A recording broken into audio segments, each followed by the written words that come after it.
चलिए, good morning to all of you. आज एक नई क्लास शुरू करने जा रहे हैं। नई क्लास से क्या है कि अभी सब लोगों का एग्ज़ाम आ रहा है, CCC का एग्ज़ाम है आप लोगों का, और जिन लोगों का O लेवल का एग्ज़ाम है IT का, उनके लिए दोनों के लिए कंबाइंड क्लास शुरू की जा रही है। इस क्लास में आपको करना क्या है, अभी क्लास में ना कुछ लिखना है, ना आप लोगों को कुछ भी डाउट या कुछ पूछना है। जो भी डाउट होगे वो आप क्लास के बाद पूछिएगा मुझसे, ठीक है? क्योंकि ये क्लास जो है ये ऑनलाइन भी चलेगी आपकी क्लास, और ये आपकी क्लास ऑफलाइन भी चलेगी। इस क्लास की खासियत क्या है कि अभी हम क्या कर रहे थे, पर्टिकुलर छोटे छोटे टॉपिक आपको कवर करा रहे थे, लेकिन CCC के एग्ज़ाम की रिक्वायरमेंट है और O लेवल दोनों के एग्ज़ाम की एक रिक्वायरमेंट है, जिसका कहना है कि उसमें एक एक नंबर के क्वेश्चन आते हैं, एक एक नंबर के MCQ भी आते हैं और ट्रू फॉल्स भी आते हैं। उन चीज़ों को ध्यान में रखते हुए आप लोगों के लिए एक सीरीज शुरू की जा रही है, CCC के बच्चों के लिए भी और O लेवल के बच्चों के लिए। आप लोगों का तो एग्ज़ाम है तो आप तो ऑफलाइन पढ़ेंगे, प्लस ऑनलाइन वाले स्टूडेंट के लिए जिन बच्चों का अभी दिसंबर में 5 दिसंबर को एग्ज़ाम है, और O लेवल के स्टूडेंट जिन्हें जनवरी में अपना O लेवल का एग्ज़ाम देना है, उनके IT टूल्स के सब्जेक्ट के लिए सबसे पहले यहाँ जो टॉपिक आज उठाया गया है वो फंडामेंटल उठाया गया है। और फंडामेंटल की अब इन क्लासेस में हम लोग एक ही क्लास में ज़्यादा से ज़्यादा आपका टॉपिक कवर करने की कोशिश करेंगे। यानी कि अभी तक हम एक छोटा सा टॉपिक उठाते थे क्लास में, वो पढ़ाते थे आपको, लेकिन अब एग्ज़ाम नज़दीक है तो हमारे पास समय कम है, तो समय कम होने की वजह से हमने क्या किया है, आपका एक सीरीज़ जो शुरू की है, इस सीरीज़ में हम लोग क्या कराने वाले हैं, कंटिन्यू आपको 1.5 से 2 घंटे की क्लासेस दी जाएंगी, 2-2, 3-3 घंटे की क्लासेस दी जाएंगी, जिनमें एक टॉपिक उठाया जाएगा। जैसे भी क्या है, इस टॉपिक के अंदर आपका कंप्यूटर फंडामेंटल में कंप्यूटर क्या होता है, कंप्यूटर के टाइप्स, कंप्यूटर की जनरेशन, कंप्यूटर की मेमोरी और कंप्यूटर की बेसिक प्रोसेसिंग, 5 से 7 टॉपिक सारे कंबाइन कर दिए गए, और उन टॉपिकों से जितने भी क्वेश्चन एग्जाम में बनने की पॉसिबिलिटी है एक एक नंबर के, वो सारे क्वेश्चंस मैंने यहाँ पर मेंशन कर दिए हैं। जिस तरीके से भी घुमा फिरा के क्वेश्चन बन सकते हैं, वो टोटल का टोटल मैं यहाँ पर कवर कराऊंगी। यानी कि ये मान के चलिए आप एक एक नंबर के क्वेश्चन के आपके जो MCQs हैं उनकी पूरी प्रैक्टिस में आपको यहाँ इस क्लास में कराऊंगी, ठीक है? तो बहुत शांति से, इत्मीनान से बैठ के सुनोगे बिल्कुल भी, ठीक है? चलिए अब शुरू करते हैं बहुत शुरुआत से। सबसे पहला जो प्रश्न है वो मैं पढ़ती हूँ। क्या लिखा हुआ है कि कच्चे तथ्यों जैसे वर्ण, शब्द, ध्वनि आदि को कहते हैं। समझते हुए चलना हर चीज को। इसने कहा कच्चे तथ्य। कच्चे तथ्य का मतलब क्या होता है? रो फैक्ट्स। क्या होता है? रो फैक्ट्स। देखिए, कंप्यूटर एक मशीन है, और उस कंप्यूटर मशीन के अंदर जो सबसे पहले एक इनपुट दिया जाता है, ठीक है, सबसे पहले जो इनपुट दिया जाता है वो क्या होता है?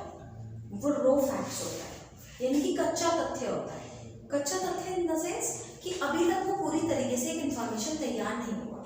अगर मैं ये बोलूँ कि कल हॉलीडे है, और मैं उसमें कल हॉलीडे ये वर्ड में डिसाइड करूँ, ठीक है ना, कल की क्लास का 10 बजे के बैच का हॉलीडे है, तो ये क्या है? ये पूरी इंफॉर्मेशन है। और मैं कहूँगी कल हॉलीडे है, तो किस बैच का हॉलीडे है, किसका नहीं है? यानी कि वो जो हमारी इंफॉर्मेशन है वो अभी तक पूरी तरीके से, पूर्ण रूप से एक कंप्लीट इंफॉर्मेशन नहीं बनी है।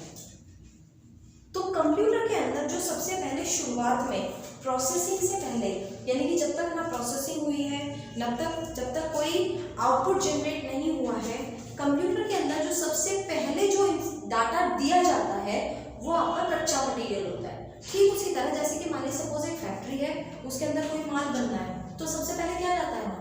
कच्चा माल जाता है ना। उसी तरह कंप्यूटर क्या है? कंप्यूटर एक मशीन है, और उस मशीन के अंदर सबसे पहले क्या जाएगा? रो फैक्ट्स, एक कच्चा डाटा जाएगा। उस डाटा के ऊपर कंप्यूटर क्या करेगा? प्रोसेसिंग करेगा। प्रोसेसिंग करने के बाद वो रो फैक्ट्स जो होती है वो किस में चेंज हो जाती है? इंफॉर्मेशन में। किस में चेंज हो जाती है? इंफॉर्मेशन में। यानी कि अगर कोई आपसे कहे कि कंप्यूटर में जो इनपुट दिया जा रहा है वो क्या है? वो डाटा है, और वो डाटा कैसा है? रो फैक्ट्स, कच्चा तथ्य है। अगर कहो कि प्रोसेसिंग करने के बाद अब जो है फॉर्म वो कौन सी है? अब वो इंफॉर्मेशन है। प्रोसेसिंग होने से पहले क्या थी?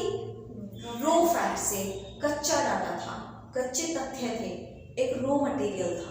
और अब वो क्या बन चुका है? वो इंफॉर्मेशन बन चुका है। कब बना इंफॉर्मेशन? जब प्रोसेसिंग हुई। तो 1 नंबर के क्वेश्चन में कहीं भी पूछा जा सकता है कि कच्चे तथ्य जैसे कि वर्ण, जैसे कि शब्द, वो ध्वनि, कुछ भी हो सकता है। इनपुट हम किसी भी रूप में दे सकते हैं ना। माइक्रोफोन से जो इनपुट देते हैं वो क्या देते हैं? ध्वनि तो देते हैं ना। तो वो क्या है? वो डाटा होता है। क्या होता है? डाटा। समझ में आया? अगर वो पूछे कि कच्चा तथ्य प्रोसेसिंग होने के बाद किस में परिवर्तित हो जाता है, तो किस में हो जाता है? सूचना में, यानी कि इंफॉर्मेशन में। या ये पूछ ले आपसे कि इंफॉर्मेशन प्रोसेसिंग से पहले किस रूप में होती है, तो क्या बोलोगे? रो फैक्ट्स, यानी कच्चा डाटा। समझ में आया? डाटा प्रोसेसिंग हुई और किस में कन्वर्ट हुआ? इंफॉर्मेशन। क्लियर हुआ? नेक्स्ट क्वेश्चन चलते हैं। कहता है कि पीसी का उपयोग किया जाता है, किस लिए किया जाता है? एक पर्सनल कंप्यूटर, पीसी जिसको हम बोलते हैं, उसका उपयोग किया जाता है। तो कई बार क्या होता है, ऐसा क्वेश्चन मिल जाता है कि पीसी का उपयोग किया जाता है। ऑप्शन ए गणना करने के लिए, ऑप्शन बी डिजाइनिंग करने के लिए, ऑप्शन सी प्रकाशन के लिए, यानी पब्लिकेशन वाला क्या करता है? अपने यहाँ टाइपिंग करता है। मेडिकल हॉस्पिटल वाले क्या करते हैं? अपने यहाँ रिकॉर्ड मेंटेन करते हैं। और ऑप्शन डी दे देगा उपयुक्त सभी। समझ में आई बात? तो ऐसी स्थिति में आप लोग क्या करेंगे? उपयुक्त सभी लगाएंगे। क्यों? क्योंकि हमें पता है कि जो पर्सनल कंप्यूटर है वो गणना करने के लिए इस्तेमाल किया जाता है।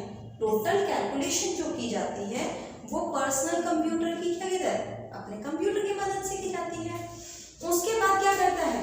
जितनी भी हमारी डिजाइनिंग होती है, कपड़े की डिजाइनिंग होती है, पेपर की डिजाइनिंग होती है, मशीनों की डिजाइनिंग होती है, टाइल्स की डिजाइनिंग होती है, छत की डिजाइनिंग होती है, कहाँ करते हैं लोग?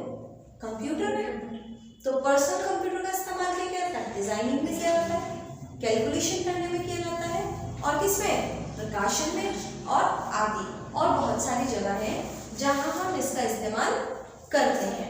नेक्स्ट क्या है आपका? कंप्यूटर का जनक किसको माना जाता है? सबको पता है किसको माना जाता है? चार्ल्स बेबेज को।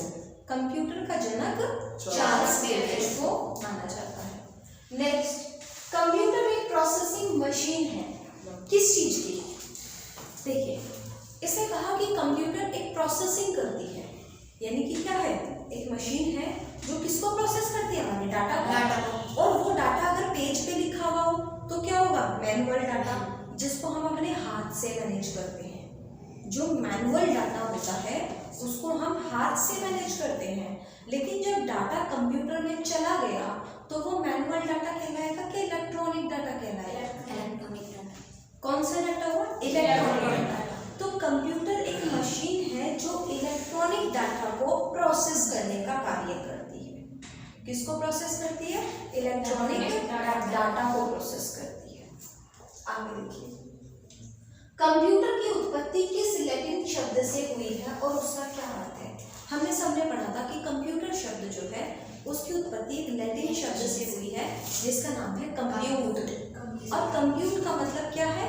गणना करना। क्योंकि सबसे पहले हम लोगों ने बहुत स्टार्टिंग में पढ़ा था कि कंप्यूटर की जब शुरुआत की गई, जब कंप्यूटर का अस्तित्व आया, तो हमारा जो पर्पस था, जो उद्देश्य था, वो सिर्फ और सिर्फ एक ऐसी डिवाइस बनाने का था जो गणना कर सके, जो कैलकुलेशन कर सके। तो कंप्यूटर क्या है? लेकिन आज जो उसका उद्देश्य है, जो मीनिंग है, वो बदल चुका है। आज कंप्यूटर केवल और केवल एक गणना करने की मशीन नहीं रह गई। आज कंप्यूटर क्या है? इंटरनेट कम्युनिकेशन का माध्यम बन गई है, गणना करने की मशीन बन गई है, ऑनलाइन बिजनेस चलाने की मशीन बन गई है। यानी आज कंप्यूटर के जो यूज हैं बहुत वाइडली फैल चुके हैं।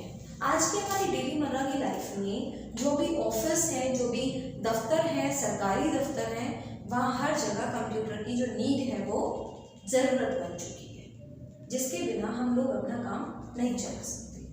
ठीक है, आगे चलते हैं। वैसे कहा कंप्यूटर को और क्या कहा जाता है? कंप्यूटर को क्या कहते हैं? इसका हिंदी नाम भी है और कहा भी क्या जाता है? संगणक। क्या कहते हैं? संगणक। क्वेश्चन आता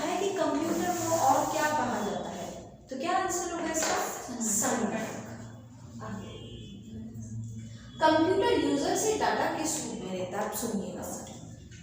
कंप्यूटर एक मशीन है और उसको इस्तेमाल कौन कर रहा है? हम लोग कर रहे हैं। हम लोग कौन है?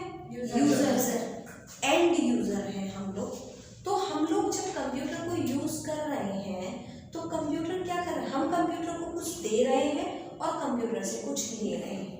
कंप्यूटर अपने पास उसको क्या कर रहा है? प्रोसेस कर रहा है। तो कंप्यूटर के प्रोसेस करने से पहले हम कंप्यूटर को देते क्या? इनपुट। हम कंप्यूटर को जो देते हैं, मशीन को जो देते हैं या मशीन जो लेती है, वो क्या होता है? वो इनपुट होता है। और कंप्यूटर वापसी में यूजर को जो देता है, यानी हमें जो मिलता है, वो क्या होता है? आउटपुट। तो कंप्यूटर जो लेता है वो क्या होता है? इनपुट। किस फॉर्म में? डाटा की फॉर्म में। कौन सा डाटा? Electronic data. कौन सा डाटा? रो फैक्ट्स। उसके बाद वो क्या करता है? प्रोसेसिंग करता है। और प्रोसेसिंग करने के बाद ऑटोमेटिकली डाटा किस में कन्वर्ट हो जाता है?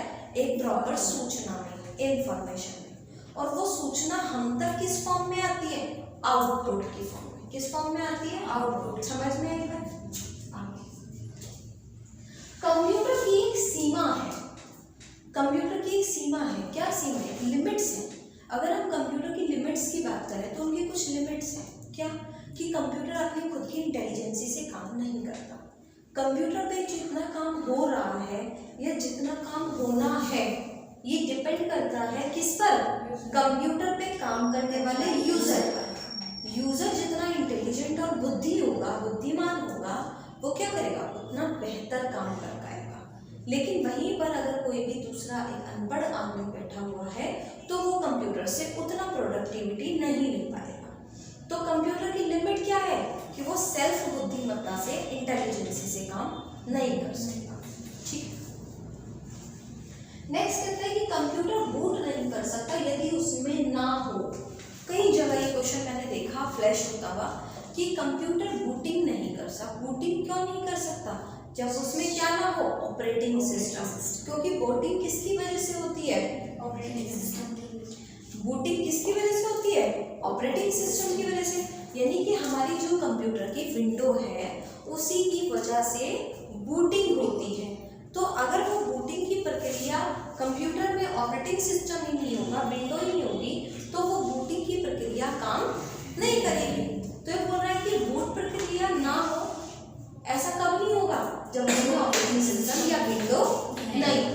क्योंकि जब तक विंडो नहीं होगी वो ऑन ही नहीं होना, और जब ऑन नहीं होना तो बूटिंग का तो कोई मतलब ही नहीं है। ठीक। कई बार वो हो सकता है आपको कंफ्यूज करने के लिए ऐसे क्वेश्चन दे दे कि ये प्रक्रिया ना हो, या जब तक उसमें ऑपरेटिंग सिस्टम ना हो तो ये प्रक्रिया होगी कि नहीं होगी। सीधा सा फंडा लगाना, प्रक्रिया पे जाना ही नहीं। बस ये सोच लेना कि जब उसमें विंडो ही नहीं है तो वो ऑन ही नहीं होना, ऑन नहीं होना तो कुछ नहीं होगा। ठीक है, चलिए। इससे कहा सीपीयू के कितने भाग हैं और कौन कौन से हैं। भाई ये क्वेश्चन कई बार आता है, सीपीयू के कितने भाग हैं? हमारे कंप्यूटर के अंदर प्रोसेसिंग का सारा काम कौन करता है? सीपीयू। और सीपीयू के अंदर कौन कौन से भाग हैं? दो भाग हैं, एक एएलयू अरिथमेटिकल लॉजिकल यूनिट और दूसरा सीपीयू कंट्रोल। अच्छा, एएलयू क्या करता है? एएलयू जितनी भी कंप्यूटर के अंदर मैथमेटिकली, गणितीय, लॉजिकली जितनी भी कंप्यूटर कैलकुलेशन करता है वो किसकी मदद से करता है? वो एएलयू की मदद से करता है। और कंप्यूटर के अंदर जितना भी कंट्रोलिंग होता है, सारा कंट्रोल सिस्टम कार्य करता है, वो किससे करता है? वो सीयू की मदद से करता है। ठीक है, आगे क्या है? कंप्यूटर की विशेषता नहीं है। अच्छा, कंप्यूटर की विशेषताएं क्या है? अगर क्वेश्चन कई बार क्या होता है, ऐसे क्वेश्चन आ जाता है कि ये कंप्यूटर की विशेषता नहीं है, 4 ऑप्शन दे देगा, उसमें एक जो होगा वो उसकी विशेषता नहीं है। लेकिन अगर आपको ये पता हो कि कंप्यूटर की विशेषताएं कौन कौन सी है तो आप अपने आप रेक्टिफाई कर लोगे। तो विशेषताएं कौन कौन सी है? स्पीड, कंप्यूटर बहुत स्पीड से काम करता है, एक हाई फ्रीक्वेंसी के साथ एक बढ़िया स्पीड से काम करता है। दूसरी क्या है? एक्यूरेसी, कंप्यूटर क्या करता है? शुद्धता के साथ काम करता है। कंप्यूटर के द्वारा जो किया गया काम है वो क्या होता है? वो बिल्कुल एक्यूरेट होता है। तीसरी क्या है आपकी? Storage capacity. स्टोरेज है, कंप्यूटर के अंदर आप जो भी काम कर रहे हैं वो काम आप फ्यूचर के लिए स्टोर कर सकते हैं। कैपेसिटी, कंप्यूटर का क्षमता जो है वो कंटिन्यू 10 दिन तक काम करने के लिए है। ह्यूमन बीइंग की, मानव की जो है वो एक कैपेसिटी है, क्षमता है कि वो 5 से 7 घंटे 8 घंटे से ऊपर काम नहीं कर सकता। उसके बाद अगर काम करता है तो उसमें एक्यूरेसी की कमी आती चली जाती है, यानी कि उसकी जो शुद्धता है वो कम हो जाती है। ठीक है, आगे इसने कहा कंप्यूटर स्क्रीन पर इनपुट प्रोसेस होने के बाद किस रूप में प्रदर्शित होता है। कंप्यूटर की स्क्रीन पर जो इनपुट है जब वो प्रोसेस हो जाता है तो किस रूप में बाहर आता है, आउटपुट के रूप में बाहर आता है, क्योंकि मैंने अभी आपको बताया। तो इस तरीके से क्वेश्चन घुमा फिरा के आते हैं। आपको मेन कॉन्सेप्ट समझना है कि कंप्यूटर जब ले रहा है दैट इज अ इनपुट, उसके बाद वो प्रोसेस कर रहा है और उसके बाद आउटपुट जनरेट कर रहा है। ठीक है, नेक्स्ट, कंप्यूटर कितने प्रकार के होते हैं? 3 प्रकार के होते हैं। कौन कौन से? पहला डिजिटल, दूसरा एनालॉग, तीसरा हाइब्रिड। कौन सा है? पहला डिजिटल, दूसरा एनालॉग और तीसरा हाइब्रिड। उसके बाद डिजिटल कंप्यूटर के उदाहरण कौन कौन से हैं? हमारे जितने भी डिजिट्स के रूप में काम करने वाले कंप्यूटर हैं वो सब डिजिटल कंप्यूटर हैं। डिजिट्स इन द सेंस जो 0 और 1 के बेस पर मशीन लैंग्वेज पर काम करते हैं वो कौन से हैं? Digital computer. Micro computer, mini computer, super computer, main frame computer, ये सभी कंप्यूटर क्या है? Digital computer.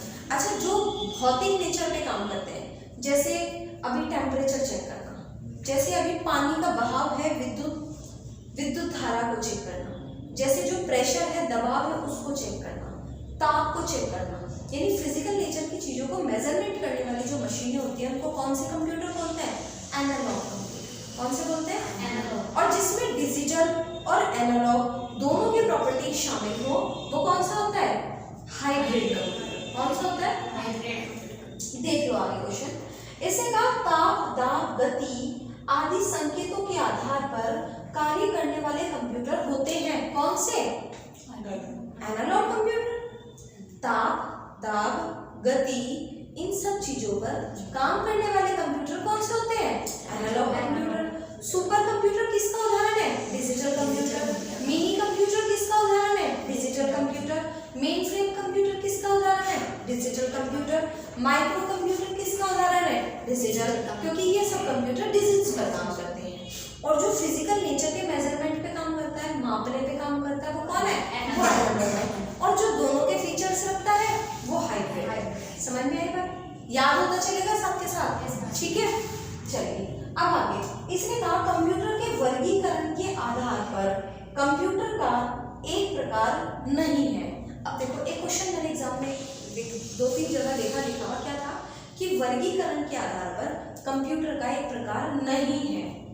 हमें पता है कौन कौन सा प्रकार है? Digital, analogue, hybrid. चौथा नाम वो कोई भी दे दे। इसने यहाँ पे क्या लिखा? यहाँ लिख दिया इसने मैट्रिक्स कंप्यूटर।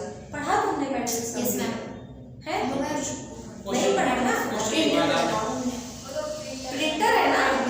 तो अभी तुम्हें पता है, तो हमें 3 का पता है कि 3 ही होते हैं।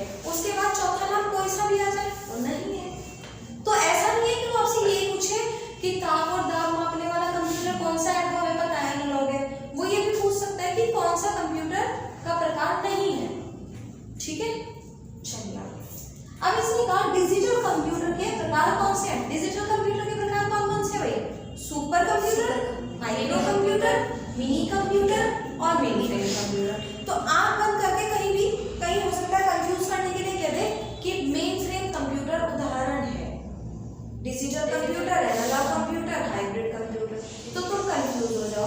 तुम्हें क्या करना है? आप सिर्फ एक ही बात दिमाग में रखनी है कि जितने भी हमारे में कंप्यूटर हैं एक तरफ सारे, चाहे वो मिनी है, चाहे माइक्रो है, चाहे मेन फ्रेम है, वो सब डिजिट्स पर काम करता है, इसलिए डिजिटल है। और केवल उसके बाद जो बचे मशीन, ईसीजी मशीन, धड़कने मापने, प्रेशर मापने, ये सब क्या है? ये सब एनालॉग कंप्यूटर है बस। ठीक है, कंफ्यूजन तो नहीं होगा। आगे अब इसे कहा भारत के द्वारा निर्मित सुपर कंप्यूटर के उदाहरण है। परम भारत ने बनाया। परम के बाद कौन सा था? IBM का ब्लू जेन। IBM कंपनी के द्वारा एक कंप्यूटर बनाया गया था ब्लू जेन।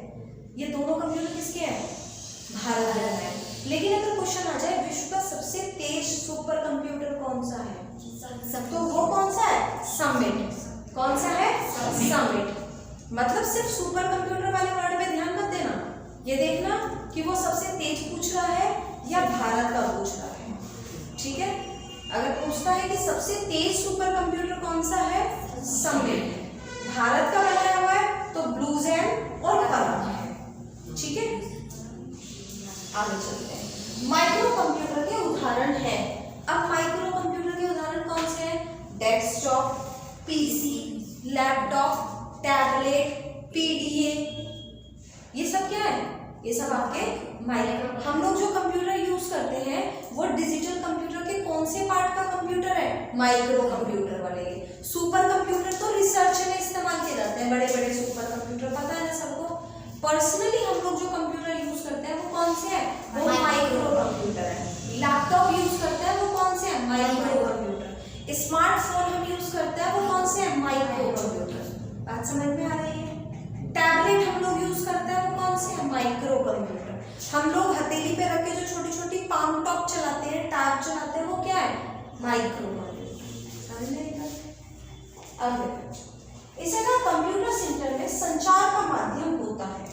देखिए, हमारा जो पूरा कंप्यूटर सिस्टम है उसमें एक कीबोर्ड लगा है, एक माउस लगा है, एक मॉनिटर लगा है, एक सीपीयू लगा है। सबके बीच में से विद्युत धारा को प्रवाहित करना, कीबोर्ड को मॉनिटर से जोड़ना, मॉनिटर को कीबोर्ड से जोड़ना, माउस की इंफॉर्मेशन अंदर सीपीयू तक लेके जाना, वो सारा काम कौन करता है? सीपीयू के अंदर लगा हुआ मदरबोर्ड। यानी कि एक मीडिएटर सबसे सेंटर कौन है? Controller, motherboard. सब कुछ उसी की वजह से ही हो रहा है ना। अगर कीबोर्ड काम कर रहा है तो किसकी वजह से कर रहा है? मदरबोर्ड की वजह से। अगर कीबोर्ड माउस काम कर रहा है तो किसकी वजह से कर रहा है? मदरबोर्ड। तो ये कह रहा है कि पूरे कंप्यूटर सिस्टम के बीच में संचार, यानी कि फ्लो, डाटा का संचार का मतलब समझते ना? किसी भी चीज का बहना, किसी चीज का चलना, किसी चीज का एक जगह से दूसरी जगह पहुंचना, तो वो संचार का माध्यम कौन है? वो मदरबोर्ड है। नेक्स्ट, इसे कहा मेमोरी में 4 बिट किसके बराबर होती है? हमारी जो कंप्यूटर की मेमोरी होती है, कंप्यूटर की मेमोरी कुछ छोटे छोटे पार्ट्स में बटी होती है। जहां सबसे छोटा इकाई, जहां से हम लोग मेजरमेंट मापना शुरू करते हैं, वो निबल होता है। सबसे छोटा क्या होता है? बिट होता है। एक बॉक्स, एक सेल को, यानी कि बहुत सारे बॉक्स बने हुए हैं और उसमें जो सबसे छोटा बॉक्स है, सेल है, उसको क्या बोलते हैं? बिट। तो 4 बिट जब एक जगह जुड़ जाती है तो क्या बन जाता है? एक निबल। और जब 8 बिट एक जगह जुड़ जाती है तो क्या बन जाता है? एक बाइट। क्या? बाइट। हम लोग सबसे पहले कंप्यूटर में जो भी प्रोसेसिंग शुरू करते हैं, काम करते हैं, वो काम में करते हैं बाइट वाइज करते हैं। 2 बाइट, 4 बाइट, 10 बाइट, 20 बाइट, ऐसे ही तो करते हैं। 1024 ऐसे ही तो करते हैं। क्वेश्चन है अगला, मेमोरी की 8 बिट किसके बराबर होती है? 1 बाइट। मैंने अभी बताया। 4 बिट किसके बराबर होंगी? एक निबल। और 8 बिट किसके बराबर होंगी? एक बाइट के। क्लियर? अगला, इसे कहा कंप्यूटर की कितनी जनरेशन होती है? 5। कितनी जनरेशन है कंप्यूटर की? 5 जनरेशन। कहता है कि प्रथम जनरेशन में मेमोरी और सर्किटरी के लिए जिस कंपोनेंट का इस्तेमाल किया जाता है वो क्या है? अब सुनिएगा, हम लोगों ने जनरेशन पढ़ी थी। हमने जनरेशन में सीधा ये पढ़ा, फर्स्ट जनरेशन में वैक्यूम ट्यूब, सेकंड जनरेशन में ट्रांजिस्टर, तीसरी में आईसी चिप, इंटीग्रेटेड सर्किट, चौथी में माइक्रो प्रोसेसर, वीएलएसआई टेक्निक, और पांचवी में यूएलएसआई टेक्निक, अल्ट्रा लार्ज, है ना? ये तो पढ़ा। लेकिन एक बात बताओ, जो आज का कंप्यूटर है उसमें मदरबोर्ड प्रोसेसिंग का तो काम कर रहा है माइक्रो प्रोसेसर। इनपुट आउटपुट के लिए कौन है? कीबोर्ड और माउस। तो पहली वाली जनरेशन में इनपुट आउटपुट के लिए भी तो कुछ लगा होगा, कीबोर्ड और माउस तो थे नहीं उस टाइम। तो कल मैं बुक में पढ़ रही थी क्या कि जो फर्स्ट जनरेशन थी वहां केवल मेमोरी का काम करने के लिए और सर्किटिंग करने के लिए, यानी कि सर्किट बनाने के लिए वैक्यूम ट्यूब का इस्तेमाल किया गया था। लेकिन वहीं पर किसके लिए? इनपुट और आउटपुट उपकरण के रूप में जिनका प्रयोग किया गया वो कौन थे? पंच कार्ड और क्या थे? पेपर टेप और चुंबकीय टेप, ठीक है ना। पेपर टेप यानी कि जो फर्स्ट जनरेशन जब शुरुआत हुई और जब वैक्यूम ट्यूब आई तब उन कंप्यूटर में हमारी मेमोरी स्टोरेज के लिए और किसके लिए, और हमारे सर्किट के लिए जो इस्तेमाल की गई थी वो टेक्निक थी कंट्रोल करने के लिए पूरा वैक्यूम ट्यूब। लेकिन वही पंच कार्ड का इस्तेमाल किस लिए किया गया था, ये हमारे पंच कार्ड और चुंबकीय टेप जो थी, मैग्नेट टेप जो थी, इनका इस्तेमाल इनपुट और आउटपुट के लिए किया गया था। यानी इनपुट देने के लिए और आउटपुट डिस्प्ले करने के लिए भी तो कुछ होगा ना। उसके बाद कहता है और भाषा। अब कंप्यूटर हमने एक बात सीखी थी, कंप्यूटर सिर्फ एक मशीन है। अभी मान लीजिए मुझे आपसे कोई कम्युनिकेशन करना है, मैं हिंदी में बोल रही हूँ, आपको समझ में आ रही है मेरी बात। अगर मैं फ्रेंच बोलूँ क्या समझ में आएगी आपको, और मैं आपसे कहूँ कि जाइए बाहर से पानी लेकर आओ, तो समझ में आ जाए, समझ लोगे क्या मैं पानी मंगा रही हूँ, तो मैं तुमसे अपना काम कैसे कराऊंगी। मेरे और तुम्हारे बीच में जो माध्यम है काम कराने का, काम लेने का और काम देने का, वो कौन है, वो भाषा है ना। तो उस समय कंप्यूटर में भी तो कोई मीडियम भाषा रही होगी ना। हम लोग ने जितना कंप्यूटर पढ़ा, हमने एक बात पढ़ी कि कंप्यूटर एक ही भाषा समझता है जिसको बोलते हैं मशीन लैंग्वेज। कंप्यूटर केवल एक ही भाषा समझता है जिसको क्या बोलते हैं, मशीन लैंग्वेज कहते हैं। तो उस समय कंप्यूटर में भाषा के रूप में कौन इस्तेमाल किया गया था, मशीन लैंग्वेज। कौन किया गया था, मशीन लैंग्वेज। सेकंड जनरेशन में क्या इस्तेमाल किए गए थे, ट्रांजिस्टर। सेकंड जनरेशन में ट्रांजिस्टर, जिसमें प्राइमरी मेमोरी के लिए मैग्नेटिक और सेकेंडरी मेमोरी के लिए मैग्नेटिक डिस्क का इस्तेमाल किया गया था। उसके बाद ये बोलता है जो भाषा थी, मतलब जो लैंग्वेज था, लैंग्वेज में थोड़ा एडवांसमेंट आना शुरू हो गया था। पहले मशीन लैंग्वेज इस्तेमाल हुई और फिर फोर्ट्रेन, कोबोल, पास्कल, ये सारे नए आए। ये जो भाषाएं अभी आज के तारीख में हम लोग पढ़ रहे हैं ना, सी प्लस प्लस, जावा, पाइथन, ये तो बहुत बाद में आई। कब आई, अब जब फोर्थ जनरेशन में आई है। ये तो थर्ड जनरेशन तो ये भाषाएं, सेकंड जनरेशन तक ये भाषाएं नहीं थी। थर्ड जनरेशन में किसका इस्तेमाल किया गया है, आपका integrated circuit. Integrated circuit IC chip का थर्ड जनरेशन में इस्तेमाल हुआ और उसमें क्या किया गया, आपकी जो भाषाओं का जो लेवल है वो बढ़ता चला गया।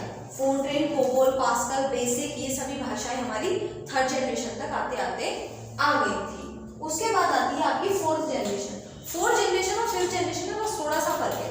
क्या फर्क है, इसमें तो VLSI तकनीक का इस्तेमाल किया गया था, वेरी लार्ज स्केल पर इंटीग्रेशन किया गया था। और जो आपकी फिफ्थ जनरेशन थी उसमें ULSI का, यानी कि अल्ट्रा लार्ज स्केल पर इंटीग्रेशन। अब बात समझ लो इंटीग्रेशन है क्या। ये एक मार्कर है, एक अपना काम कर रहा है लिखने का। अगर मैं 1000 मार्कर जोड़ दूँ एक जगह तो इसको क्या बोलते हैं, बहुत सारी चीज़ों को एक जगह जोड़ना इंटीग्रेशन कहलाता है। तो इसने क्या किया, इसे बोला फोर्थ जनरेशन पे आते ही जो हमारे सेकंड जनरेशन वाले ट्रांजिस्टर थे वो हमने कई हजारों की संख्याओं में ट्रांजिस्टर एक जगह जोड़ दिए थे। तो वेरी लार्ज स्केल पर इंटीग्रेशन किया था, चीज़ों को जोड़ने का काम किया था वेरी लार्ज स्केल पर। और जब फिफ्थ जनरेशन आई तो हमने उसी इंटीग्रेशन का काम किया, क्या, वेरी लार्ज के बाद अल्ट्रा लार्ज स्केल पर किया। तो फोर्थ जनरेशन आपकी VLSI टेक्निक का इस्तेमाल करती थी, जिसने ट्रांजिस्टरों को एक जगह जोड़ा और कंप्यूटर की स्पीड को बढ़ाया और ट्रांजिस्टर छोटे करने के बाद साइज छोटा कर दिया। फिफ्थ जनरेशन में जो रोबोट्स आते हैं आपके, अब फिफ्थ जनरेशन आपकी कहाँ से है, फिफ्थ जनरेशन आपकी रोबोट्स की आती है, जिसमें टेक्निक आपकी कौन सी यूज होती है, आर्टिफिशियल इंटेलिजेंसी, कृत्रिम बुद्धिमत्ता। और उसके अंदर जो हुआ, क्या हुआ, ULSI, यानी कि ट्रांजिस्टर जहाँ हजारों की संख्या में जोड़े गए थे यहाँ लाखों की संख्या में जोड़े गए। वेरी लार्ज स्केल इंटीग्रेशन और ultra large scale integration. VLSI ULSI में फर्क समझ में आया। आगे अब ये बोलता है कि यूजर के बारे में सूचना संग्रहित करने वाली फाइलें कहलाती हैं। यूजर के बारे में, यानी कि मैं यूजर हूँ और मेरे बारे में जो फाइलें संग्रहित करने वाली जो फाइलें हैं, सूचना, हम मेरे बारे में जो इंफॉर्मेशन कलेक्ट कर रही हैं, वो फाइलें क्या कहलाती हैं, कुकीज। क्या कहलाती हैं, कुकीज कहलाती हैं। ये क्वेश्चन आता है आपका एग्जाम में। हार्ड डिस्क, अब बात सुनो, हमारे कंप्यूटर की जो परमानेंट मेमोरी है वो कौन है? Hard disk. आप लोग जो रेस लगाते हैं, आपने ट्रैक देखे हैं? ट्रैक, उन ट्रैक पर हम लोग क्या करते हैं? अपने ही ट्रैक पे दौड़ते हैं ना। अगर एक साथ 10 बच्चों को छोड़ा जाएगा तो 10 के अलग अलग ट्रैक होंगे और हर आदमी अपने ही ट्रैक पे दौड़ता है। एक आदमी दूसरे के ट्रैक पे नहीं जा सकता, नहीं जा सकता ना। बात सुनो, एक गोल गोल सी, मान लो एक प्लेट है, बहुत बड़ा गोल सा प्लेट है, उस प्लेट पे गोल गोल ट्रैक बना दीजिए। मैं आपकी हार्ड डिस्क की बात कर रही हूँ, जो आपकी परमानेंट मेमोरी है। हार्ड डिस्क के अंदर बहुत सारी क्या है? प्लेट्स होती हैं, वो एक जगह जोड़ी जाती हैं एक डिस्केटे के अंदर। एक प्लास्टिक का डब्बा है, बॉक्स है, उस बॉक्स के अंदर जैसे सीडी की प्लेट्स होती है ना, तवे होते हैं, ऐसे ही धातु के बने हुए तवे होते हैं, प्लेट्स होती हैं, उनको एक जगह जोड़ने के बाद केवल 2 सतह पे डेटा नहीं लिखा जाता, सबसे ऊपर वाली और नीचे वाले का जो सबसे नीचे वाला है।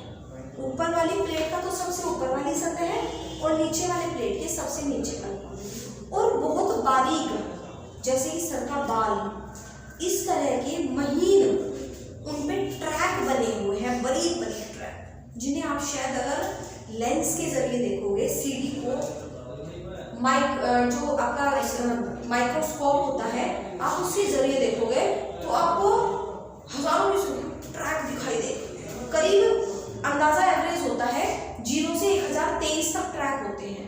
1024 के एवरेज में लगभग ट्रैक बने होते हैं। तो सोचो कितने बारीक होंगे, चौड़ाई उसकी कितनी होगी? इतनी, और इस पर 1000 ट्रैक बने हुए तो कितने बारीक होंगे वो ट्रैक। और वो ट्रैक फिर बाद में बीच में से, मैं सोचो बच्चे इसको नहीं करो, वो गोल गोल ट्रैक जो है बीच में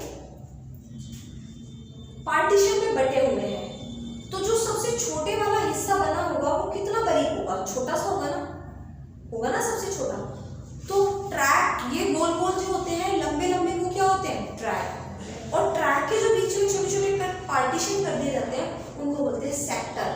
क्या बोलते हैं? जो आपकी मेमोरी की जो प्लेट है, प्लेट का एक बीच में सेंटर होगा और एक बाहरी साइड किनारा होगा। किनारे की तरफ वाला जो ट्रैक होता है वो 0 नंबर का ट्रैक होता है, यानी कि ट्रैक करने बाहर से शुरू होते हैं। मेमोरी पे जो डाटा लिखना शुरू होता है, सेव होना शुरू होगा हार्ड डिस्क पे, वो डाटा कहाँ से भरनी शुरू होगी मेमोरी? अंदर से कि बाहर से? बाहर से, क्योंकि मेमोरी का जो ट्रैक शुरू हो रहा है वो कहाँ से हो रहा है? वो बाहर से। सबसे पहला ट्रैक कौन सी नंबर का है? 0 नंबर का। और सबसे अंदर वाला 1024 होगा तो 1023वां होगा। और उसके बाद जो सेक्टर बनते हैं, सेक्टर 0 से शुरू नहीं होते, उसका पहला सेक्टर पहले नंबर में होता है। यदि सेक्टर की संख्या 1 से शुरू होती है और ट्रैक की संख्या 0 से शुरू होती है, और उस सेक्टर को जो सबसे पहला पार्टीशन होता है ना, हमारा सबसे पहला ट्रैक का जो सबसे पहला पार्टीशन होता है, उसको बोलते हैं MBR, मास्टर बूट रिकॉर्डर, जो क्या करता है? हमारे सिस्टम की बूटिंग करने में उस MBR का ही हाथ होता है। हमारी जो बूटिंग फाइल होती है वो वहीं जाके लोड होती है। MBR किसको बोलेंगे? जो सबसे पहला भाग है हमारे ट्रैक का, पार्टीशन का जो सबसे पहला पार्टीशन है, सबसे पहला भाग है, वो क्या होता है? वो मास्टर बूट रिकॉर्ड। समझ में आ गई बात? क्वेश्चन पढ़ूं अब आगे। क्वेश्चन कहता है कि हार्ड डिस्क में 0 ट्रैक होता है, किधर की ओर? बाहर की ओर या अंदर की ओर? बाहर की ओर। समझ में आ गई बात? ऐसे क्वेश्चन आएगा। किसका संबंध कंप्यूटर के प्रोसेसर से नहीं है? भाई कंप्यूटर का जो प्रोसेसर होता है वो कैसे होते हैं? प्रोसेसर कंप्यूटर के होते हैं i3, i5, i7, है ना, इंटेल, कोर, सेलेरोन, ये तो किसके प्रोसेसर के नाम है?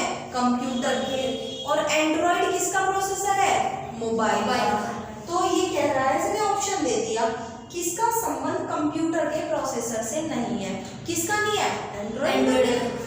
सेलेरोन भी है, नाम ध्यान रखना, सेलेरोन प्रोसेसर से संबंधित है, इंटेल प्रोसेसर से संबंधित है, कोर प्रोसेसर से संबंधित है, i3, i5, i7 ये सब क्या है, ये कंप्यूटर के मदरबोर्ड प्रोसेसर से संबंधित। ठीक है, कौन एसी को डीसी में, एसी करंट के विद्युत को डीसी में कौन कन्वर्ट करता है, एसएमपीएस। आगे आ जाओ। निम्न में से कौन सी प्रक्रिया माउस से संबंधित है, माउस केवल 3 ही तरह की प्रक्रिया करता है, कौन कौन सी, एक तो सिंगल क्लिक, एक डबल क्लिक और तीसरी ड्रैग, यानी कि किसी भी आइकन को क्लिक करके उसको खिसकाना।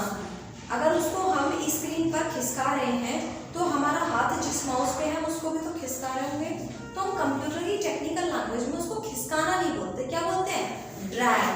तो कंप्यूटर की प्रक्रिया कौन सी हुई, ड्रैग, सिंगल क्लिक, डबल। निम्न में से कौन सा कंप्रेशन प्रोग्राम है, अब ये समझ लो, ये वर्ड आपके लिए नया है, कंप्रेशन। कंप्रेशन क्या होता है, अभी आपकी कोई फाइल है, आपको वो व्हाट्सएप पे किसी को भेजनी है या जीमेल पे भेजनी है, तो आप उस फाइल का साइज है 50 GB 40 GB और आपको उसका साइज करना है 2-4 GB, तो उसको साइज घटाना, तो उसको क्या बोलते हैं, कंप्रेस। कंप्रेस किसी भी चीज को उसी एरिया के अंदर प्रेस करके घटा के फिट करना, वो कंप्रेस कहलाता है। समझ में क्या कहलाता है, कंप्रेस। और ये कंप्रेस करने की हमारे पास सॉफ्टवेयर होते हैं, वो फाइलें होती हैं। अच्छा, कंप्रेस 2 तरीके से होता है, एक तो सपोज मुझे जीमेल पे किसी को कुछ फोटोग्राफ्स भेजने हैं, डॉक्यूमेंट फाइलें भेजनी, एक तरीका तो है एक एक करके एक को अटैच करो, एक तरीका ये है कि सबको एक जगह कर दो सारी फाइलें, और सारी फाइलें फोल्डर कभी नहीं जाता, जो हमारा पीले वाला फोल्डर होता है ना, वो डायरेक्टली अगर जीमेल पे भेजोगे तो फोल्डर पे क्लिक होते फाइलें खुल जाएंगी, एक एक करके फाइलें उठानी पड़ेगी। तो दूसरा तरीका क्या करते हैं, हम उसको कंप्रेस कर देते हैं और जिप फोल्डर बना देते हैं। जिप फोल्डर में क्या होता है, वो फोल्डर लॉक हो जाता है, अब फोल्डर से फाइल बाहर निकालने की जरूरत नहीं है, फोल्डर झुका तो चला जाएगा। तो उसके लिए हमारी जो फाइल होती है वो कौन सी होती है, WinRAR, WINRAR बोलते हैं ना, रैर फाइल, WinRAR फाइल, और PKZip, और क्या होती है, WinZip। ठीक है ना, ये सब क्या होते हैं, ये कंप्रेशन करने के तरीके होते हैं। ठीक है, आप इनका एक सॉफ्टवेयर डाउनलोड कीजिए और उससे एक फाइल जो है कन्वर्ट कर दीजिए WinRAR में, तो वो .rar वाली एक्सटेंशन की फाइल। अगर कोई पूछ ले कि WinRAR फाइल का एक्सटेंशन क्या होता है, .rar, रैर फाइल उनको क्या बोलते हैं, नॉर्मल लैंग्वेज में प्रोफेशनली उनको रैर फाइल बोलते हैं। लेकिन रैर फाइल जब आपके पास पहुंच जाएगी तो आप उसको डायरेक्टली नहीं खोल सकते, रैर फाइल को आपको क्या करना पड़ेगा, एक्सट्रैक्ट। क्या करना पड़ता है, एक्सट्रैक्ट, यानी कि जो आपने एक जगह जिन्हें लॉक किया है उन्हें तोड़ना पड़ता है, सारी फाइलें अलग अलग करनी पड़ेगी तब खोलोगे आप। समझ में आया। निम्न में से कौन कंप्यूटर स्टार्टअप प्रक्रिया नहीं है, अगर कंप्यूटर की स्टार्टअप प्रक्रिया कौन सी होती है, पावर बटन ऑन करना, स्टार्टअप प्रक्रिया है ना। अगर किसी का अकाउंट बना हुआ है तो क्या करेंगे, लॉगिन करना, लॉगिन करना क्या है, स्टार्टअप प्रक्रिया है ना। बूटिंग क्या है, स्टार्टअप प्रक्रिया है। क्या नहीं है, इसने कहा सिस्टम से माउस को अगर कीबोर्ड को जोड़ना हो, इस तरह की कोई भी बेहुदा बात एक बार उसमें लिख देगा तो आपको पहचानना है कि माउस को जोड़ना या किसी भी डिवाइस को जोड़ना कोई स्टार्टअप प्रक्रिया नहीं है। बूटिंग हो रही है, स्टार्टअप प्रक्रिया, ठीक है ना। फाइल विंडो ओपन हो रही है, स्टार्टअप प्रक्रिया। पावर बटन ऑन हो रहा है, स्टार्टअप प्रक्रिया। लॉगिन कर रहे हो तो स्टार्टअप प्रक्रिया। समझ में है, आ गया। निम्न में से कौन सूचना प्रणाली का भाग है, सूचना प्रणाली का भाग कौन है, इंफॉर्मेशन, हार्डवेयर भी है, सॉफ्टवेयर भी है, डाटा भी है, प्रोसेसर भी है? कौन नहीं है, कौन नहीं है भाई, लोग नहीं है। लोगों का क्या मतलब है ना, तो इस तरह कई बार आपको कंफ्यूज भी कर देगा। निम्न में से कौन कंप्यूटर का हार्डवेयर कंपोनेंट नहीं है,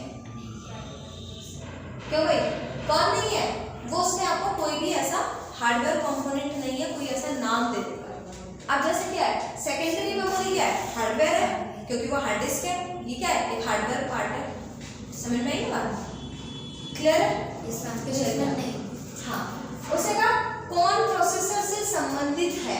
प्रोसेसर से संबंधित कौन है? इलेक्ट्रॉनिक डिवाइस है ना। अभी क्या है? प्रोसेसर से संबंधित है आपका पेंटियम, मैंने अभी पीछे बताया ना, अभी इंटेल कोर, ये सब क्या है? ये प्रोसेसर से संबंधित है। ठीक है, प्रोसेसर होता क्या है? एक इलेक्ट्रॉनिक डिवाइस होती है जो सिलिकॉन की बनी हुई है। कहीं पूछ ले, प्रोसेसर क्या है? एक डिवाइस है, एक हार्डवेयर पार्ट है। जो प्रोसेसर सॉफ्टवेयर नहीं है, एक हार्डवेयर पार्ट है कि एक चिप है जो सिलिकॉन की बनी हुई है।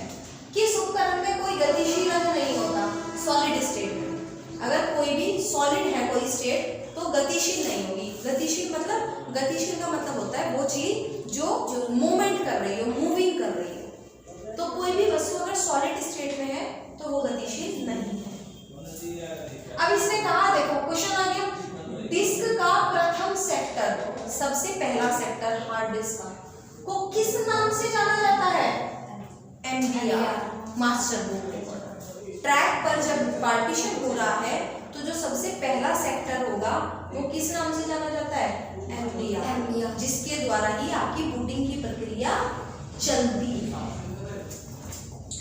कंपोनेंट सिस्टम की वह इकाई जो प्रोसेसिंग के बाद स्थायी रूप में स्टोर करती है, कौन करती है? मेमोरी करती है। स्थायी रूप में स्टोर कौन करती है? मेमोरी करती है। मेमोरी कितने प्रकार की होती है? दो, प्राइमरी और सेकेंडरी। रैम और रोम कौन सी है? रैम और रोम दोनों ही प्राइमरी मेमोरी है, लेकिन दोनों में फर्क है। रैम टेम्पररी मेमोरी है और रोम परमानेंट मेमोरी है। रैम अस्थायी मेमोरी है और रोम स्थायी मेमोरी है। रैम की फुल फॉर्म क्या होती है? Random access memory. रोम की फुल फॉर्म क्या होती है? Read only memory. दूसरा फर्क क्या है? रैम के अंदर केवल वो डाटा स्टोर होता है करंटली जो हमारे कंप्यूटर में चल रहा है। करंटली हम अपने कंप्यूटर पर काम कर रहे हैं, काम करते समय जो डाटा हमारे कंप्यूटर में चल रहा है वो कहाँ सेव है? रैम में।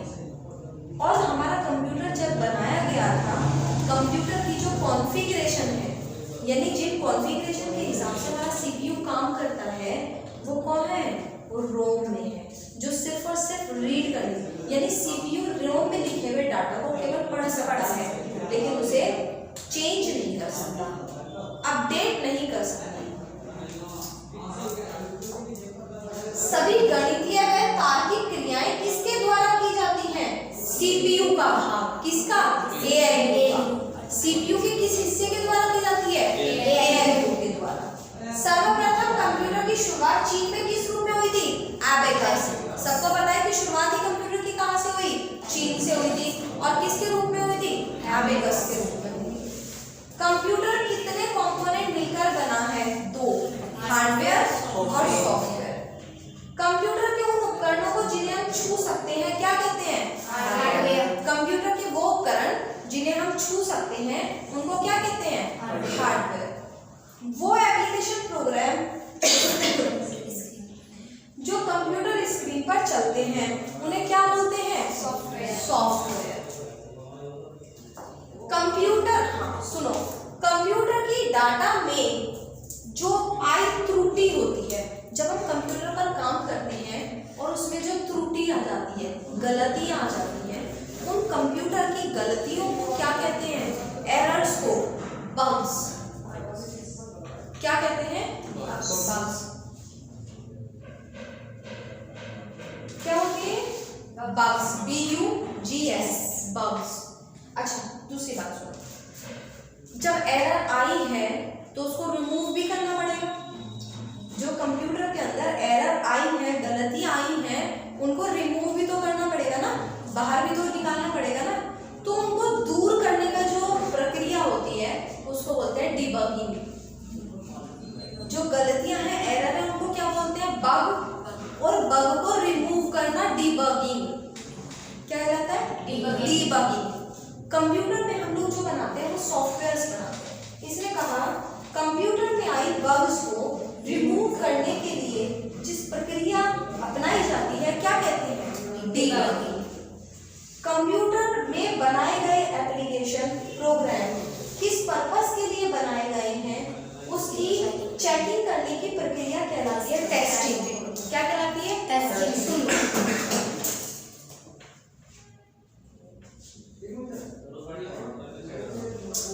इन्हें क्या बोलते हैं? लंबे से शोर ना करो, यहाँ अंदर शोर आ रहा है।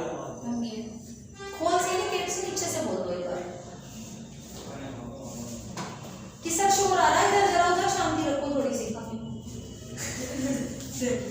मनी सर, क्लास में शोर आ रहा है, थोड़ा सा शांति रखो बाहर।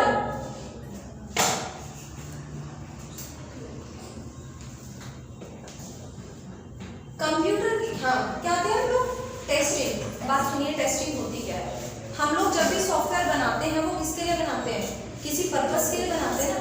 अगर मुझे आज कोई रिक्वायरमेंट महसूस हो रही है तो मैं उस रिक्वायरमेंट के हिसाब से कोई सॉफ्टवेयर बनाऊंगी। उस सॉफ्टवेयर को जो बनाया जाता है उसको जब ये चेक किया जाता है कि मैंने जिस पर्पस के लिए बनाया था वो पर्पस पूरा हो भी रहा है या नहीं हो रहा है, या कहीं कमी तो नहीं है, तो उसको क्या बोलते हैं? टेस्टिंग बोलते हैं। कंप्यूटर में कितने प्रकार के इंटरफेस होते हैं? इंटरफेस क्या होता है पहले ये समझ लीजिए। जब हम कंप्यूटर के सामने होते हैं, फेस टू फेस में होते हैं, तो उसको बोलते हैं इंटरफेस। और कंप्यूटर को हम दो तरीके से व्यू कर सकते हैं, एक तो ग्राफिक्स के रूप में, एक कमांड के रूप में। यानी कि सीधी सी भाषा में अगर मैं कहूँ तो मैं कंप्यूटर पे दो तरीके से काम कर सकती हूँ। एक माउस की मदद से करती हूँ ग्राफिक्स के, उसको बोलते हैं GUI इंटरफेस, यानी ग्राफिकल यूजर इंटरफेस। दो प्रकार के इंटरफेस होते हैं कंप्यूटर में, दो प्रकार के इंटरफेस। पहला, सबसे पहले जमाने में जो होता था, जब डॉस था तब क्या था? कमांड यूजर इंटरफेस, यानी कि तब हमें कंप्यूटर पर सभी काम कमांड की मदद से करने पड़ते थे। इसीलिए हमारा कंप्यूटर का जो फेस टू फेस आमना सामना होता था वो कमांड के रूप में होता था। उसके बाद आया ग्राफिकल, यानी विंडो आई, और विंडो आने से क्या हुआ? माउस से काम करने लगे। कोई भी सॉफ्टवेयर ओपन करने के लिए कमांड देने की जरूरत नहीं थी, माउस से डायरेक्टली उसको क्लिक किया और क्लिक करके ओपन कर दिया। तो उस इंटरफेस को क्या कहा गया? Graphical user interface, GUI। समझ में आया? उसके बाद आता है कंप्यूटर की मेन मेमोरी होती है, कौन सी होती है भाई? रैम। कंप्यूटर के अंदर सबसे ज्यादा मेनली जिसका रोल है वो किसका है? रैम, रैंडम एक्सेस मेमोरी, जो कि एक टेम्पररी मेमोरी है। और अगर कहीं जगह इसका नाम आता है वो आ सकता है वॉलेटाइल। ठीक है, ये मान लेना जो टेम्पररी नेचर में है वो वॉलेटाइल है, जो फिक्स नेचर में है वो नॉन वॉलेटाइल। आगे रैम के कुछ उदाहरण हैं, कौन कौन से उदाहरण है रैम के? SDRAM, DRAM, DDR, RDRAM। इन नाम से रैम मार्केट में आती है, अवेलेबल है। ये कोई उदाहरण देके कोई नाम ऑप्शन में ABCD में दे देगा तो आपको पहचानना है कि एक SDRAM है, एक DRAM है, एक DDR है और एक RDRAM है। दूसरा रोम। रोम कैसी मेमोरी है? रोम की फुल फॉर्म है रीड ओनली मेमोरी। कैसी मेमोरी है? परमानेंट, स्थायी मेमोरी है। कैसी है? नॉन वॉलेटाइल है। ठीक है, आगे चलो। CPU क्या करता है? रोम चिप पर सेव किए गए डाटा को केवल पढ़ सकता है। क्यों? क्योंकि वो रीड ओनली है, पढ़ने के लिए है, लेकिन उसे बदल नहीं कर सकता। मुख्य मेमोरी और CPU के बीच जो हमारी मुख्य मेमोरी है कौन है? रैम। और कौन है? CPU कौन है? प्रोसेसर। दोनों के बीच में जो एक टेम्पररी एरिया काम कर रहा है वो कौन है? Cache memory. कौन है? Cache memory. मुख्य मेमोरी और CPU के बीच में काम करने वाली मेमोरी कौन सी है? एरिया है होल्डिंग एरिया। इसको आप मेमोरी ना समझो, आप इसको एक होल्डिंग एरिया समझो। जैसे कि ऑफिसों के बाहर वेटिंग रूम, जब तक ऑफिस में से कोई आएगा नहीं आप थोड़ी देर बाहर होल्ड हुए रहे हो। जैसे आप फोन करते हो और फोन पे दूसरे बंदे को क्या करते हो? होल्ड में थोड़ी देर। उसको कोई मेमोरी की जरूरत तो नहीं है, बस वो थोड़ी देर, इतने ही उसको मेमोरी चाहिए जितने वो होल्ड पे है, उसके बाद खत्म कहानी। तो उसी तरह क्या है कंप्यूटर के अंदर CPU और मेन मेमोरी के बीच में एक होल्डिंग एरिया होता है जो थोड़ी देर होल्ड करके रखता है तब तक जब तक कौन है? वो कौन होता है? वो कैच मेमोरी। बार बार फाइलों को बार बार यूज करता है उसे उस होल्डिंग एरिया में होल्ड करके रखते हैं। जब भी सीपीयू को उसी फाइल की दोबारा जरूरत पड़ेगी तो डायरेक्टली सीपीयू कहाँ से उठाएगा, उस होल्डिंग एरिया से उठाएगा। वो मेमोरी नहीं है, वो सिर्फ एक होल्ड एरिया है, ठीक है ना। जिस मेमोरी में रैम और रोम की संयुक्त विशेषताएं होती है उसे क्या बोलते हैं, फ्लैश मेमोरी। एक नंबर में क्वेश्चन पूछा हुआ है, ट्रू फॉल्स में भी आया हुआ है। फ्लैश मेमोरी वह होती है जिसमें रैम और रोम की संयुक्त विशेषताएं आती है, ट्रू, ठीक है। स्थायी रूप से सूचना स्टोर की जाती है किसमें, सेकेंडरी मेमोरी। मैंने कहा ना दो वर्ड है, तो वॉलेटाइल है, नॉन वॉलेटाइल। वॉलेटाइल का मतलब है टेम्पररी, नॉन वॉलेटाइल का मतलब है परमानेंट। और सेकेंडरी मेमोरी हमारी कैसी है, परमानेंट। तो ये कौन सी हुई, नॉन वॉलेटाइल। कुछ सेकेंडरी मेमोरी के उदाहरण कौन से हैं, hard disk, floppy disk, flash drive, pen drive, CD, DVD, floppy disk, ये सब क्या है, ये सब आपकी परमानेंट मेमोरी है, सेकेंडरी मेमोरी। हार्ड डिस्क क्या होती है, यह कठोर धातु की, मैंने भी बताया ना, इसमें धातु की प्लेट्स होती हैं और प्लेट्स ऊपर नीचे एक साथ रखी रहती हैं, जिसमें केवल दो एरिया पे डाटा रीड नहीं होता, कहाँ, नीचे वाली के सबसे नीचे वाली परत और ऊपर वाली के सबसे ऊपर। किस स्टोरेज में डाटा को रीड और राइट करने के लिए लेजर बीम का ऑप्टिकल डिस्क, परमानेंट स्टोरेज में सेकेंडरी मेमोरी में आपकी एक ऑप्टिकल डिस्क होती है, क्या होती है, ऑप्टिकल डिस्क। इसमें डाटा को रीड करने के लिए, यानी पढ़ने के लिए, और राइट करने के लिए, उस मेमोरी में डाटा लिखने के लिए किस टेक्निक का इस्तेमाल किया जाता है, लेजर बीम। एक नंबर पे याद रखना, लेजर बीम, ठीक है। या ये क्वेश्चन आ सकता है कि किस मेमोरी में डाटा रीड एंड राइट करने के लिए लेजर बीम का इस्तेमाल किया जाता है, कौन सी है, ऑप्टिकल डिस्क। समझ में। डिस्क की सतह के समतल क्षेत्र को, अच्छा जो डिस्क होती है ना की मेमोरी होती है, उसके समतल क्षेत्र को क्या कहते हैं, लैंड्स, और ऊंचे वाले क्षेत्र को क्या कहते हैं, पिट्स।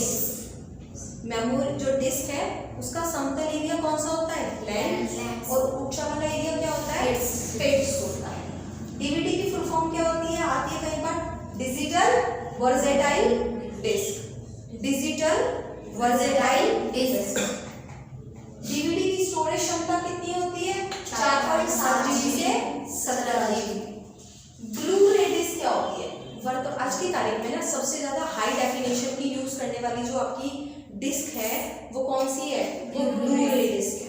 ये नया क्वेश्चन है, कई जगह भी नया पाया गया क्वेश्चन में, तो इसीलिए इसको मेंशन कर दिया गया कि पूछने लगे कि वर्तमान में हाई डेफ मान के साथ या हाई डेफिनेशन के साथ या हाई डेफ मानक के साथ जो डिस्क इस्तेमाल की जा रही है वो कौन सी है, ब्लू रे डिस्क। इसकी कैपेसिटी 25 से 50 GB की है, समझ में आएगा। कंप्यूटर की हाई लेवल कोड को, अभी मैं बोल रही हूँ स्पेनिश, आप जानते हैं इंग्लिश, और अब हमें अगर एक दूसरे से काम लेना है तो बीच में एक मीडिएटर तो लेना पड़ेगा ना। हम कंप्यूटर पे जो काम करते हैं, टाइपिंग करते हैं, वो इंग्लिश में करते हैं, नंबर्स में करते हैं। कंप्यूटर समझता क्या है, केवल मशीन भाषा। हम तो मशीन भाषा नहीं जानते, हम लोग अपनी भाषा में काम कर रहे हैं, कंप्यूटर अपनी में कर रहा है, तो उनके बीच में कौन लगा होगा, ट्रांसलेटर लगा होगा ना। उस ट्रांसलेटर को बोलते हैं कंपाइलर। क्या बोलते हैं, कंपाइलर। ये बोल रहा है कि कंप्यूटर में हाई लेवल कोड को मशीन लेवल में कन्वर्ट करने वाले ट्रांसलेटर को कहा जाता है क्या, compiler. WORM disk, WORM disk की फुल फॉर्म क्या होती है, WORM। W for write, O for once, R for read, M for many. Write once, आप लोग बाजार से सीडी लाते हो 10 रुपए की ब्लैंक सीडी, उसमें एक बार डाटा राइट करने के बाद दोबारा भी राइट करते हो, होता नहीं ना, पहले वाला ही रहता है, करके देखना। 10 रुपए की सीडी लाना, उसे लैपटॉप से या कंप्यूटर से उसके अंदर डाटा कॉपी पेस्ट करना, दोबारा कॉपी पेस्ट करना जाएगा, यानी कि राइट वंस, एक ही बार राइट होता है उसके अंदर डाटा, रीड मैनी बार बार से पढ़ा जा सकता है, ठीक है। तो वो क्या होती है, वो वॉर्म डिस्क होती है, ठीक है। वॉर्म मतलब गर्म, क्योंकि जब आप सीडी टाइप पर के अंदर डाटा कॉपी करते हो ना, तो सीडी को क्या किया जाता है, बर्न। क्या किया जाता है, बर्न, ठीक है। पूछा जाता है कि कंप्यूटर से सीडी के अंदर डाटा राइट करने के लिए सीडी को क्या किया जाता है, क्या प्रोसेस होता है, बर्न किया जाता है, ठीक है। उसके बाद आता है नंबर सिस्टम। कंप्यूटर जो काम करता है उसमें 4 प्रकार के नंबर सिस्टम इस्तेमाल होते हैं। कितने? 4। कौन कौन से? Binary, decimal, octal number, hexadecimal. Computer में नंबर सिस्टम कितने प्रकार के होते हैं? 4। Binary, decimal, octal, hexadecimal. उसके बाद ASCII कोड की फुल फॉर्म क्या है? American standard code for information interchange. ASCII की full form American standard code for information interchange. EBCDIC की फुल फॉर्म एक जगह थी तो मैंने मेंशन कर दी, extended binary coded decimal interchange code. EBCDIC की स्पेलिंग EBC, BIC। ओके, आगे नेपियर बोन्स नामक कैलकुलेटर की खोज कितने की थी? जॉन ने। ठीक है ना, नेपियर बोन्स जो कैलकुलेटर था उसकी खोज किसने की थी? जॉन ने। एनियॉन की फुल फॉर्म क्या है? कुछ फुल फॉर्म्स आती हैं वो देख लो।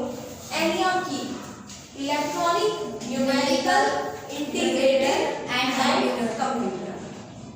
एडसेक की electronic delay storage automatic calculator. UNIVAC की फुल फॉर्म कहीं आ जाए, यूनिवर्सल ऑटोमेटिक कंप्यूटर। यूनिवैक क्या है? Universal automatic computer. किसमें स्पेसिफिक नियम और शब्द होते हैं जो एल्गोरिदम के लॉजिक स्टेप्स व्यक्त करते हैं प्रोग्रामिंग। सुन लीजिए बात जरा।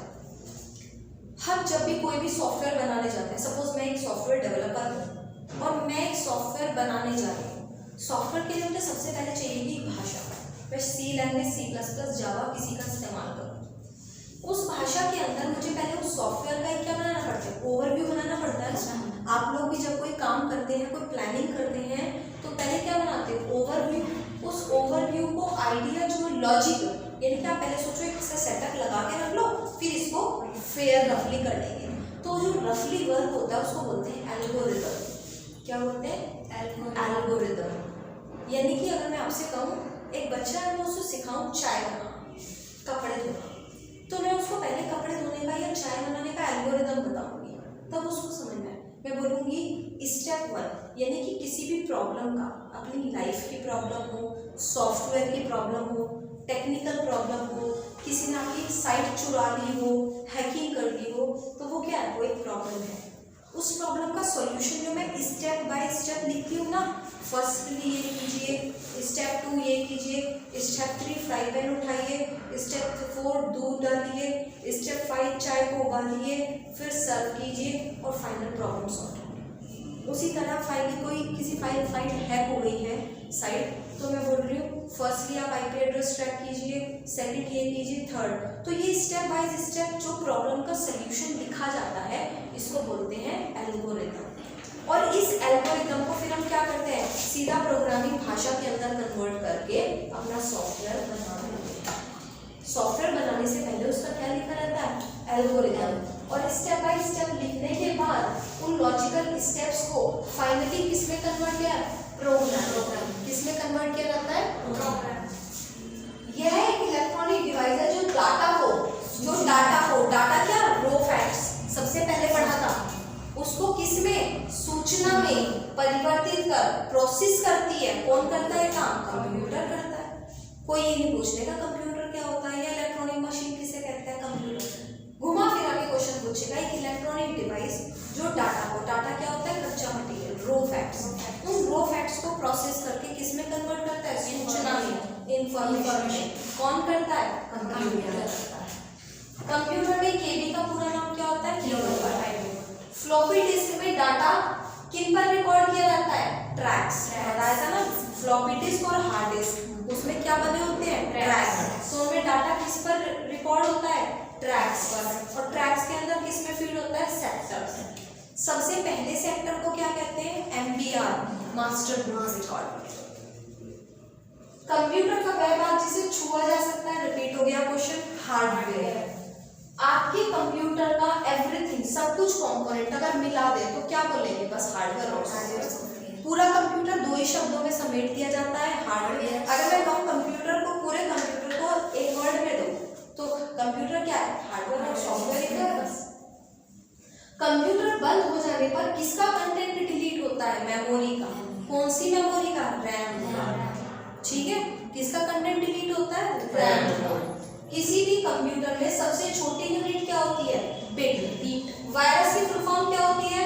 Virtual information resources under size. Virtual information resources under size. सर्वाधिक प्रोग्रामिंग कठिन है कौन सी? मशीन भाषा, इसलिए वो सीखी नहीं जाती। इसलिए हम लोग अपनी प्रोग्रामिंग भाषा सीखते हैं और कंपाइलर उसको ट्रांसलेट करता है मशीन, ताकि कंप्यूटर समझ सके। 1 million byte is equal to 1 MB। Data store करने के लिए, गणना करने के लिए कंप्यूटर में किस नंबर सिस्टम पे काम होता है? बाइनरी। पूरा कंप्यूटर सिस्टम किस नंबर सिस्टम पे काम करता है? इंटरनली बाइनरी पर। कंप्यूटर द्वारा किसको सूचना में प्रोसेस किया जाता है? डाटा को। यहाँ इसने उल्टा पूछ लिया। कौन से कंप्यूटर पोर्टेबल होते हैं? लैपटॉप। पोर्टेबल का मतलब क्या होता है? जिस मशीन को एक जगह से दूसरी जगह ले जाया जा सकता है। और किसको ले जाया जा सकता है? डेस्कटॉप को नहीं ले जा सकते। सफिशिएंट। आज ये क्लास पूरी हो गई है, इतने टॉपिक कवर हो चुके हैं। डेली आपका एक ऐसे ही टॉपिक उठाए जाएंगे और कंटिन्यू आप लोग उनकी स्टडी, रिवीजन, पूरा रिवीजन भी हो जाएगा, एक एक नंबर के क्वेश्चन की तैयारी हो जाएगी। ठीक है।